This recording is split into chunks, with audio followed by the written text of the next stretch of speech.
na ni watu ambao ukishapenda mkeo wanalalamika. Ni watu ambao ukishawaonesha mapenzi familia yako, hata mkeo wa ndani wanachukia.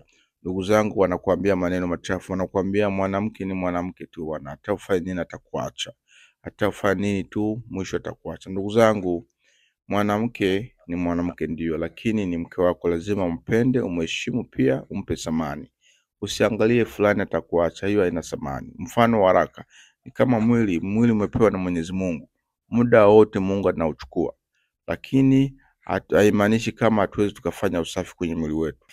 Kwa hiyo ndugu zangu, sasa hivi ukiwa na mkeo mpe thamani kama mkeo, achana na mambo ya mtandao. Ndugu yangu, nasema tena, ukiwa na mkeo mpe thamani, ni mkeo, achana na mambo ya mtandao. Na mwanamke akifikia kiasi cha kukuacha, atakukumbuka kwa mema na mabaya.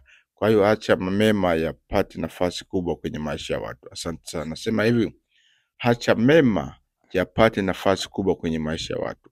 Usitangaze ubaya kama ibilisi. Barikiwe sana.